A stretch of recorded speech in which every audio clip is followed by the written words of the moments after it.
Uh, yeah, thanks for coming. I know it's right after lunch, so I was worried even, being awake and paying attention. So thanks for coming. Although we're going to talk about some legal stuff, I'm going to keep it very light, and open to Q&A. So feel free to, if you have any burning question. How much time do we have? 20 minutes?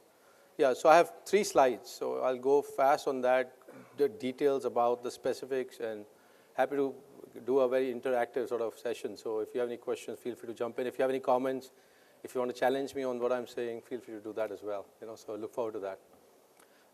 Let me start by asking the question on how many of you in the audience here have a company in the US or a business in the US or are contemplating setting something up in the US in the next 12 months?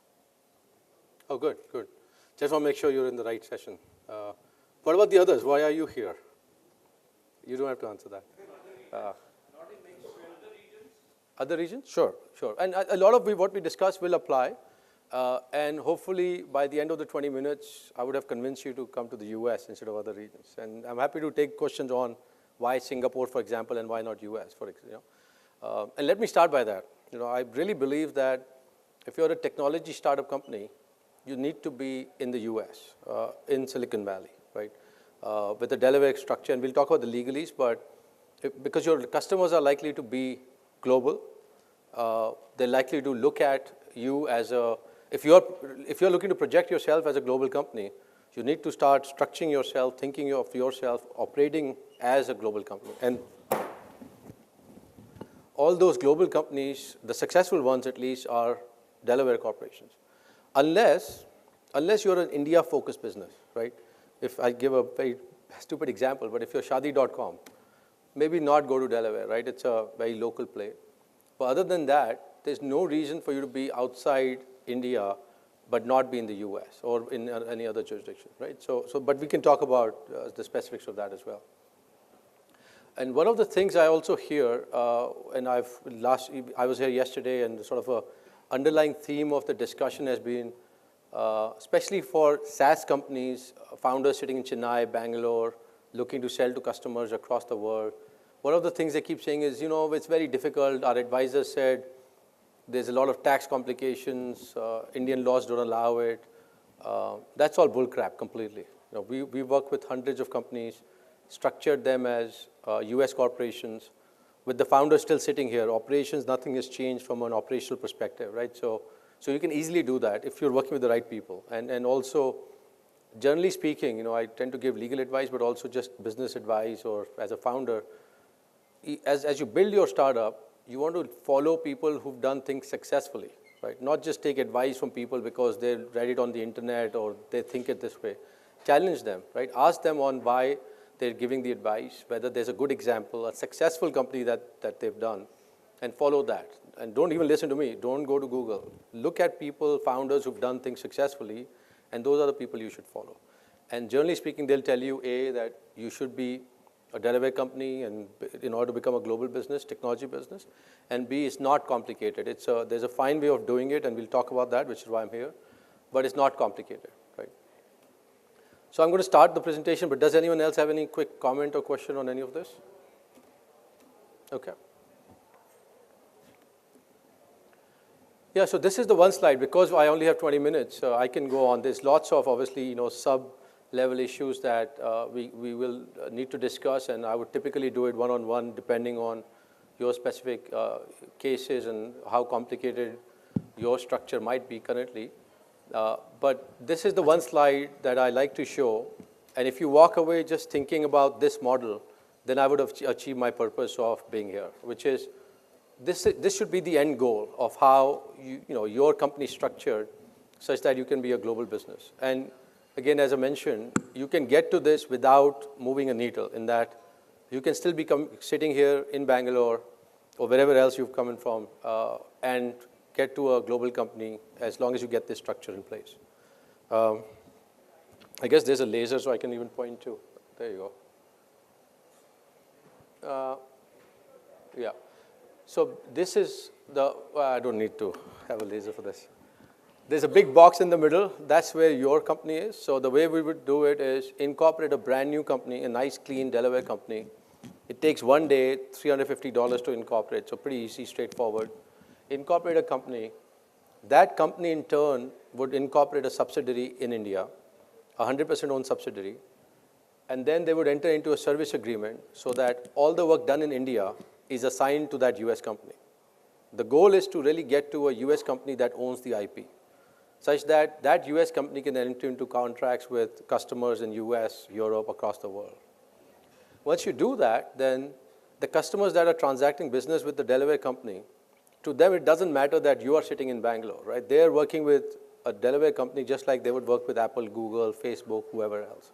So from a legal structuring perspective, you become, you've done something very smart. You've spent $350 and now you're structured like any other big billion-dollar company.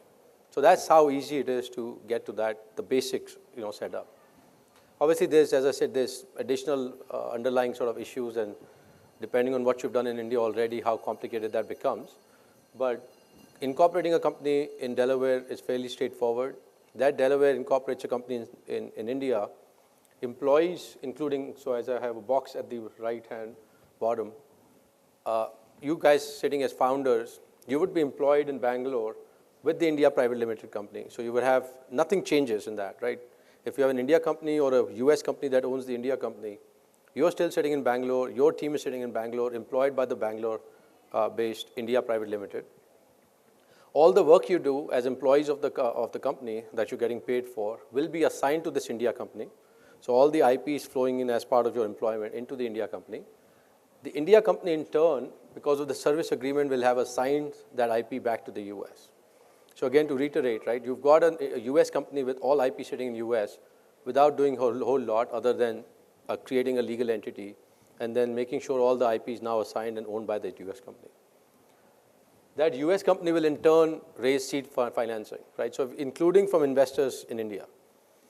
So if you have investors in India that want to invest, you can actually, instead of having them invest in the India company, you can have them invest directly in the US, in the Delaware Corporation. Similarly, if you have your founder stock, we would issue the stock directly to you. Even though you're sitting in Bangalore, we would have the company, the US company, issue stock directly to you. And there are, again, some complications of structuring it in accordance with FEMA regulations, the Foreign Exchange Management Act in India. But it's very easy to do, if you work with people who know what they've done.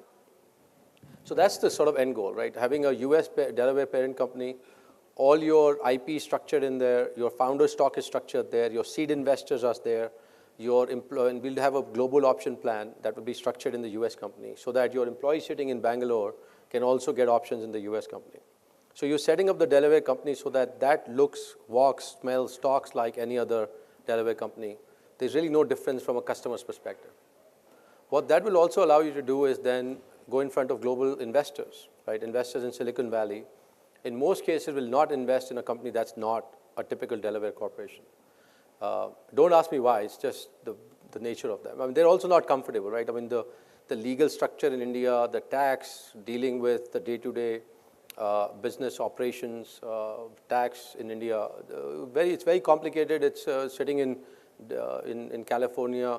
Many VCs will tell you they actually only invest in companies that they can cycle to for a board meeting, So they won't invest even in a company that's 30 miles away from Silicon Valley. Now, if you're trying to get them to invest in a company incorporated and set up in Bangalore, you're just adding more roadblocks to your ability to raise capital, right?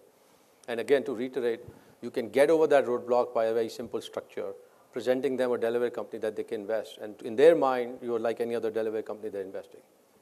More than half of their portfolio companies, in any case, the founders, even if they live in Palo Alto or the Bay Area, half the time they're spending in Bangalore in any case, right? So from a structure perspective, it doesn't matter to the investors because you are a Delaware company, any other company they're working with is a Delaware company.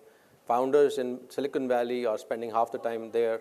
You would be spending half the time in the US working with your customers. So it really doesn't matter in terms of how you're structured. In terms of where you are, right? The key is how you're structured. So it allows you to set up a structure which will be very attractive to investors and remove any roadblocks they would have. Many times I tell my clients, don't even say where you are. If the investors, and not to cheat or lie, but investors would never ask you where you live unless you tell them, unless you show them a private limited, that's where the red flags will go, right?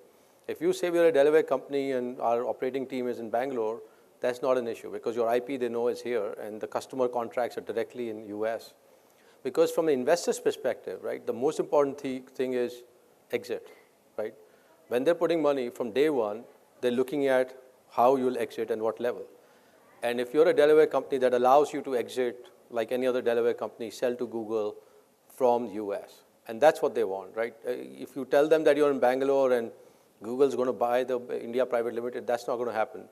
Or even if it happens, investors are not comfortable because they will have to deal with all the regulations in India in terms of selling their shares at that time. So for that reason alone, they would want you to be in Delaware. Any questions on this slide? So this is a structure, but when we move employees in US, so how do we manage with the L1 visa? The Delaware company can get an L1 visa for the employees? That's right. I mean, if you have to, all you have to show is, and I'm not an immigration lawyer, but we've done enough work with other Delaware and other companies that have similar operations. L1, I mean, you can apply for an H1, but L1 is, and H1, the only limitation is it's subject to a lottery system, so you're up against a lot of other Indians who are applying within that allocation for India.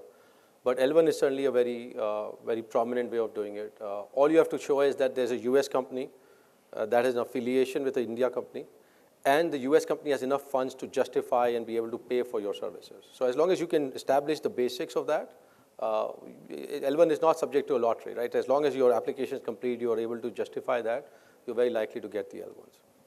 Now, the Trump administration has come down hard on, and you would have read a lot of this, in media about Trump administration. They're not against L1 or professionals moving to the US. They're against L1s being misused by large Indian companies, the Wipros of the world, and that's what they're going after. But US is still open for business and for companies that have raised money from credible investors to have people move in and out of the US. I have one question here. You just brought in this Trump administration, right? Uh-oh. Now this structure was favorable. This is tried and tested model, of course, works. But with the new Trump administration, would this still be the best structure? Because as a US company, they will still not benefit the 21% tax, which will straight away be out. Because in this, the 100% stock and everything will be routed through India. So will this still be the model or best model that we have? Or Let me take a guess. You work with ENY? Do you work with ENY? No. Okay, just a while, yes. But tax, nothing's changed, right? So Trump is not, again, he's the president of US. He's not looking at, hey, Indian founder, US company. No one's really looking at that. Nothing's changed from a structure perspective, legal perspective, tax perspective, right?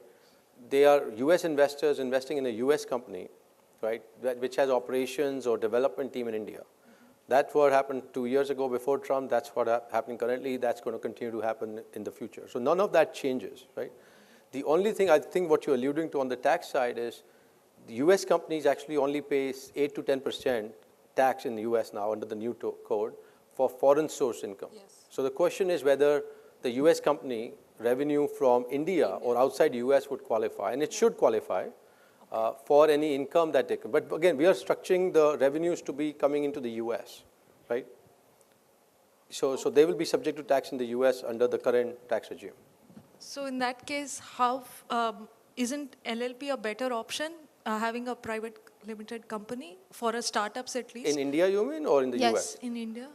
Again, it depends on where your revenues are coming from, right? And keep in mind, LLP means it's a flow through, right? And then the risk is that you could then have the individuals that are part of the LLP subject to tax in the US, because IRS would then discard the LLP and say, wait a minute, you are a shareholder directly in the US and you would be subject to tax in the US, right?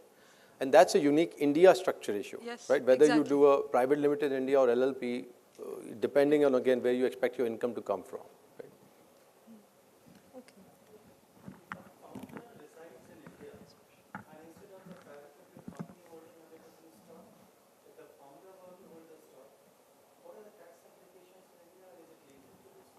Founder holding stock in what company? In the US Delaware Corporation? Yes, the founder is actually. So if you look at the top left, the founder stock, that's held by the founders directly in the US company. And the founder The founder lives in India, yes. Because of unique FEMA issues, we will have to structure it in a way that complies with FEMA, and the next slide will talk about that. But to be sure, it's not the India company that owns shares in the US. It's the founders individually that own shares directly in the US company. There's a startup in India, which is a private limited, and thinking of opening a US company, is it necessary to have a director in US locally?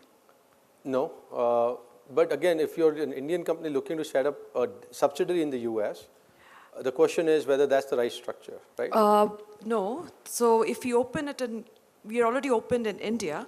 If we want to open it in US, make US as the lead and affiliated with a subsidiary, which is Indian subsidiary, but the founders and directors are in India, is it a possible structure, or like unlike other countries, there has to be one director in that particular location? So US is open for business. US is frankly, and there's a lot of talk about Singapore to the earlier point. Singapore and all these countries are very complicated. They have this whole Chinese systems and laws and all that. US is the easiest system to wire money in and out. From a tax perspective, they don't tax you if you're not otherwise in the US, unless obviously there's revenue in the US.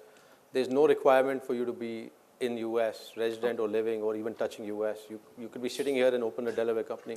The question is from an India regulations, whether, and there's POEM, place of effective management, that comes in if you get to 50 crores revenues or more, but that's an India regulation. From a US perspective, there's no restriction at all. All right, thank you.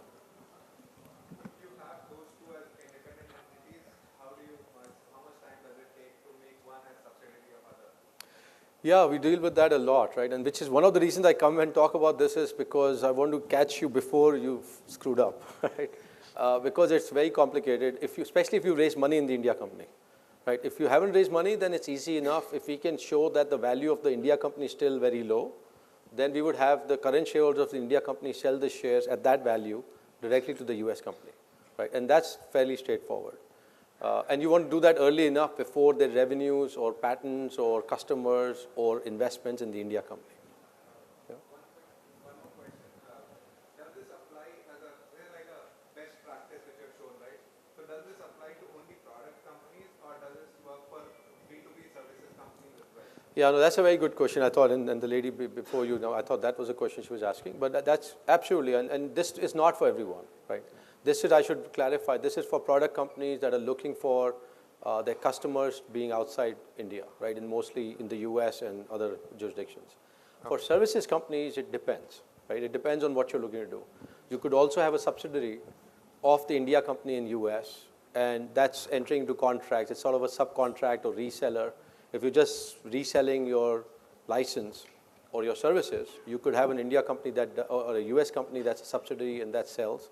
You could also have an independent company that you own directly that sells and then repatriates or does a development subcontract to the India company for providing the services.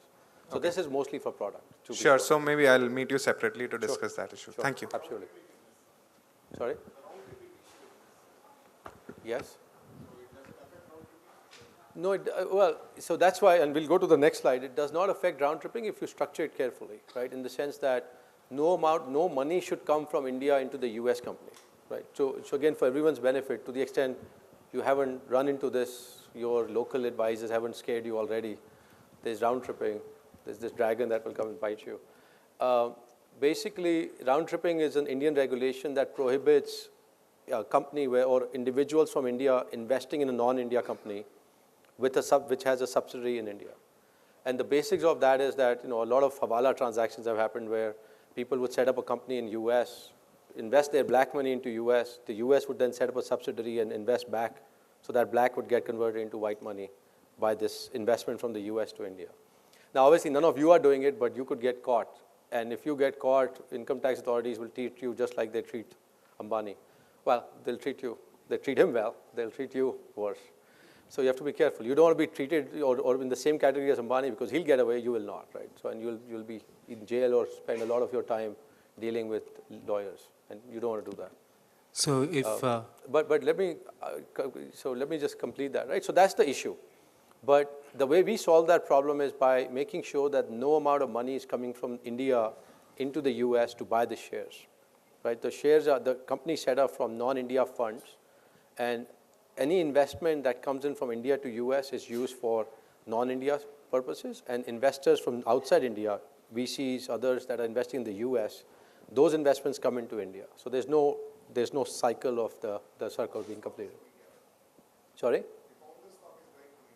The founder stock is going to India, but no amount of cash is being spent. And next slide will go into the details of how we get there.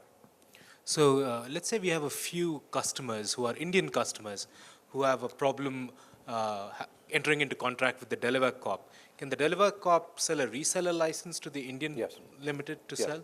Okay, and that's okay. That's absolutely okay. It will be it'll be a reseller contract, and the Indian company would then owe royalties back to the US. Minus a 15% or something. Whatever that is, right? And again, I can't give you tax advice, and certainly not Indian tax advice.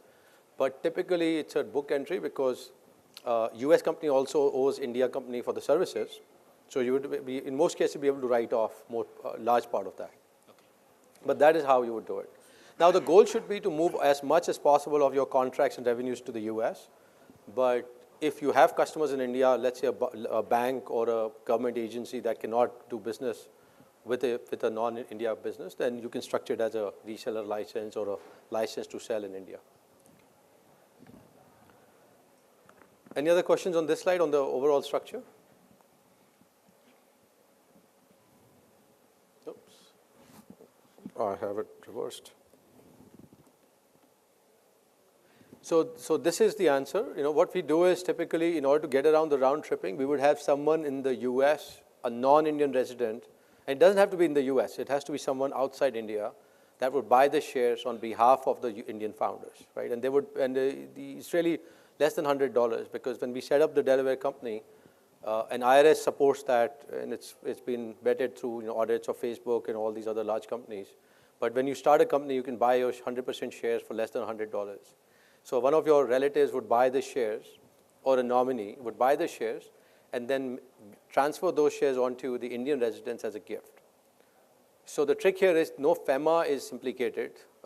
The round tripping only applies if there's money going from India to US and being round trip back. Here, in this instance, no money is going from India, so there's no issue of round tripping or FEMA. So that's how we sort of satisfy that requirement. Initially, we would have the nominee, the US nominee, become the shareholder and the board and make all the decisions. So it's really a US non-India person that's operating the business. And then before you raise investment, before the value of these shares goes up, sometime before that, we would transfer the shares over and bring the Indian individuals as founders, as directors and officers of the company. And then we can set up so once the US company is set up, the first thing we want to do is scramble to incorporate a subsidiary in India. Because the restrictions, the RBI's circular that came out in 2013, August 2013, that only said that the US company shall not have a step-down subsidiary. That's the US company that's receiving funds from India. So once you incorporate the company from a US nominee, the first thing you want to do is incorporate a company in India, the subsidiary, as soon as possible from US funds. So you would have your friend put in $200, transfer that, create an Indian subsidiary. At that point, Indian residents can also invest in the US under the LRS, Liberalized Remittance Scheme, of up to $250,000 every year. And that's all kosher because now there's no requirement to have a subsidiary. The subsidiary is already formed. And then subsequent to that, you would have investors in US or outside, or including India, by the way, invest in the US company like any other investment. And the US company would then be able to transfer those funds directly into India. So there are times, and the item for the step 4 actually refers to a structure where many times we work with, by the time we get to the founders or founders find us, they've already structured an India company, they've raised seed money in the India company. And then they realize, wait a minute, we need to be a US holding company because our customers are there, our investors, the large amount of investment will come from US, and our investors are saying we need to be incorporated in Delaware. Many of the accelerators, Y Combinator, for example, requires you to be a Delaware company. So if you raise seed money here and get into YC or are looking to get a term sheet from Sequoia US, you will need to reincorporate and flip the structure. So what we do is, if you have seed investors, again, we go back to the first point. The goal is to get to this structure. I'll just pause and let everyone sit down so we can.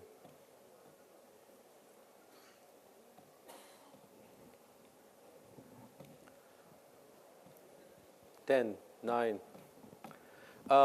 So the goal is to get to this structure, right? If you've raised money, seed money in the India company, and now you're restructuring it, please again keep this in mind. That's the goal, right? And what we're trying to do is flip the existing structure into this US holding structure. So we go. So we go to step 4. We've done 1, 2, 4, 1, 2, 3 like any other, creating a brand new US company, having a nominee buy shares, gift the shares. The founders then come on the board, the India subsidiary set up. As part of that, we would also then issue shares directly to the seed investors that were in the India company, directly in the US, so that the entire shareholders ownership of the India company is now flipped into a US holding company. And then hopefully, when you have a term sheet, and then you can close your investment from the VCs in the US company and continue to work. Because the IP is already structured from day one in the US company, you can continue to operate as a US company, work with customers in US and across the world. And then once you've done the US part, as I mentioned, and these are the specific details, most of you have incorporated companies in India, so you know how to do that. But this would be a brand new, clean subsidiary where you would incorporate a private limited company or an LLP, as was mentioned earlier, depending on, and talk to your India advisors. But in most cases, it would still be a private limited company. You would incorporate a private limited company, and then ownership, if you either incorporate directly as a subsidiary, or if you have an existing company, like in your case, where the value has not gone up, you could transfer the share ownership of that India company directly to the US, and you go to your CE and get a valuation, or a merchant banker under the new regulations. And again, fairly straightforward process. And then you set up the transfer pricing agreement, the service agreement, where pursuant to which all the work done in India is assigned to the US from day one. That's the goal, right? To make sure there's no miss or a gap in the IP from the day it's developed, should be owned directly, assigned to the US company through this India subsidiary structure. Once we've done that, you have employment agreements, all of that set up so that including founders, employees, including founders sitting in Bangalore, are assigning all the IP to India, that's assigning to US, and then you close your venture funding. Investors will need to have that in place. Many times, so we get asked, can we keep it separate? If you're looking to raise money in a US company, investors will not invest in the US company if there's no, if you haven't closed the gap. All the IP has not been transferred to the US. Employees sitting in India are assigning into India. India is assigning to US, because they want to invest in a company that owns the IP, that has the customers' revenues, again, set up for an exit with a US buyer. So that's all I have on the slides. I'm again open for any questions if you may have. But let's say the Indian company was set up first, US company set up second, then you do all these agreements to connect the two together, and then can IP, which has already been developed for, let's say, a year, be assigned to the US It can be. Again, it depends on, we'll have to work with your CA figuring out what the value is, because the trick there is, it has to be at the fair market value under Indian regulations. The risk is that RBI at any point can question that. So let's say you assign it and paid 1 lakh rupees for it, right? 6 months later or 3 months later, if you raise money at 20 million valuation in the US, RBI could question that valuation and say, wait a minute, because RBI, they're morons, right? So they don't know how to value this. They don't know what you've done in the 3 months to justify the 10 million valuation. And they could easily question the fact that you only paid 1 lakh rupees. The Indian company only got 1 lakh rupees, and now suddenly it's valued at 10 lakhs, 10 million, or whatever that is, right? So you want to be careful about how do you structure that. So we would typically have the founders, again, if you file patents, then yes, because there's registration, that's all in public domain, so we need to. Otherwise, we would have the founders assign it directly to the new subsidiary. We incorporate the US company, incorporate a subsidiary, assign that IP into the Indian company, and then transfer it through the services agreement.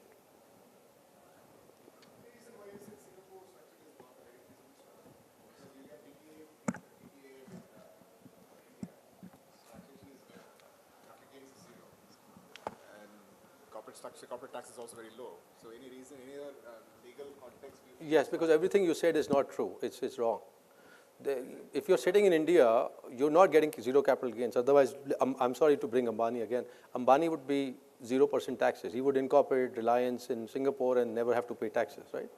It's only if you're living in Singapore that your capital gains will be zero. And right, if you're sitting in India, India is not going to give up the tax on your capital gains in India.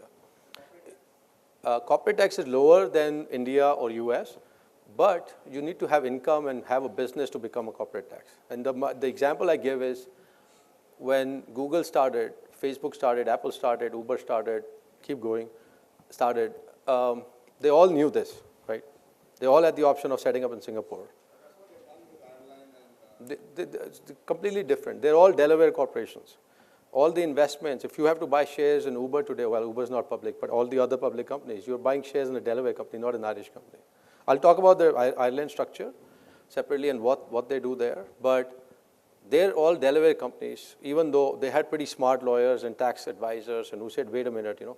The question again, as I said at the start is, what are you following? Are you following a successful company or are you following the best tax structure because your tax advisor is saying there's lower tax in Singapore, but you're not really able to build a big business?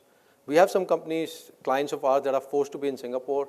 It's a nightmare to work in Singapore. Singapore laws, I mean, incorporating a company is half a day, very easy. After that, raising money, structuring investments, restructuring, exiting, all of that is as complicated, sometimes more than even in India. And again, I would ask the question, do you have an enterprise, SaaS, deep tech company in Singapore that has raised millions of dollars from US investors or global investors, or that has exited for 100 million or more? I'll tell you, that happens once a week at least, 100 million or more exit in Silicon Valley. Many of these companies are companies like yours, except they were smart enough to structure into a Delaware company. So you have to be careful about what is it that you want to do and what's the right way to do it, not because someone said the tax is so good, so become a Singapore company. That's sort of my experience. You mentioned that the founder's stock should be arranged in a manner of a gift. Can you transfer money from India? No, because that will create the round tripping.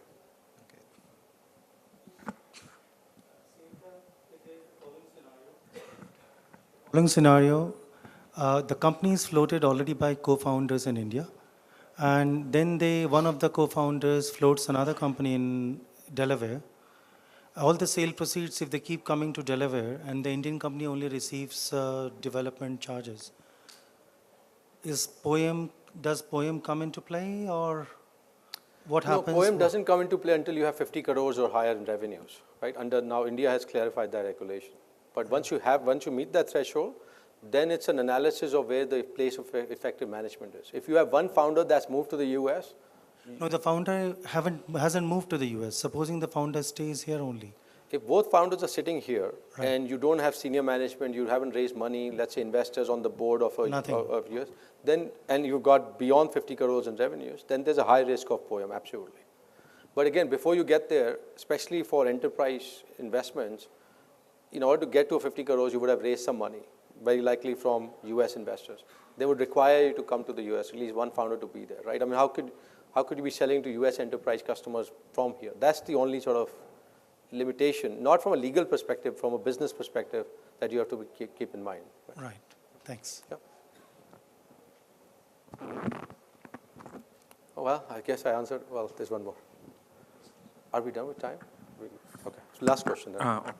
So there are two models of working in the SaaS area. So one is having a headquarter in US and having a subsidiary in India. Another model is having a parent here and the subsidiary is there. Is it which one is actually most of the SaaS companies have a headquarters there and use it here? What is the disadvantage in having a parent here and a subsidiary there? If you had come 20 minutes ago, you would have I emphasized that, because let me sort of reiterate for someone who missed it. Because your customers would want to be, firstly, I'll keep saying this, follow successful companies, right? So look at around SaaS companies in Chennai and Bangalore and look at which are the successful ones with global customers that have raised money, becoming global companies. You will see they're Delaware, not India Private Limited. So follow that. That should be reason enough, right? The reason that happens is because your customers in the US, I mean, your customers are likely to be outside India for you to become $1 billion company, right? Microsoft here, for example, and let's say Reliance, because I love Reliance. Reliance here will be your best customer, and they'll tell you, by the way, we love your product, 20,000 of our employees use it, which saves us $100 million, but we cannot pay more than 1 crore, right? That's the limitation, business limitation in India. One of my clients told me actually when he goes to sell software here, the customer says, by the way, forget about license fees. Tell me what your cost is. Let's break down and take 20% of that. What more do you need? So these are real limitations that you have to deal with in India, right? If you're talking about selling to customers in US, right, those customers are not comfortable entering into contracts with Indian companies. IP is an issue. They have internal legal teams. The general counsels don't know India. You present a license agreement, tax implications, now with GST, all these complications will not allow you. Similarly, as I mentioned earlier, investors that are investing, they want to be able to invest with a clear path to exit, right? And your exit will likely be a US, large technology company in the US, which is not going to be excited about buying an Indian company. And then investors have to sell shares of an Indian company to Google. All the tax and all the complications will come in the way of your ability to raise money and then exit in the future. Okay. I think that's all we have time for, but thanks a lot. This was actually more informative and exciting and interactive than I had prepared for. So thank you very much. Thank you, Anil. It's a small token of our appreciation. And Anil, you can take questions offline as well. I'm sure lots of people still have questions. Thank you for this interactive session.